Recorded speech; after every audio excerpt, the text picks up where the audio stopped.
Hello friends, welcome to my channel. இன்னைக்கு தைப்பூசம்ல Kerala style rice பாலாடை எப்படி செய்யலான்றதை பார்க்கலாமா? ஸோ இதாங்க ரைஸ் பாலாடை. இது வந்து எல்லா சூப்பர் மார்க்கெட்லையும் அவைலபிளாக இருக்கும். ஸோ நான் இதுக்கு வந்து 1.5 லிட்டர் பசும்பால் எடுத்திருக்கேன். இது வந்து ஒரு பக்கம் காயட்டும். ரைஸ் பாலாடை 100 கிராம் எடுத்திருக்கேன். அதையும் வந்து ஆட் பண்ணிவிடுங்க.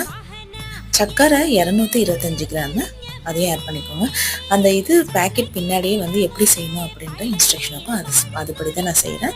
ஸோ கொஞ்சம் நல்லா திக்கானதுக்கப்புறமா ஏலக்காய் 1 டேபிள் ஸ்பூன் ஆட் பண்ணிக்கோங்க. 1 டேபிள் ஸ்பூன் நெய் ஆட் பண்ணிக்கோங்க. அவ்வளோதாங்க, சூப்பராக ரைஸ் பண்ணிட்டு தயாராகிடுச்சு. இந்த பக்கம் நம்ம தலைவரும் குளிப்பாட்டியில் தைப்பூசத்துக்கு சூப்பராக ரெடி ஆகிட்டாரு. லாஸ்ட்டாக குங்குமப்பூ பாதாம் போட்டு இறக்கிடுங்க. இந்த வீடியோ பிடிச்சிருந்தா நம்ம சேனலில் லைக் பண்ணுங்கள், சப்ஸ்கிரைப் பண்ணி பாருங்கள். பாய்.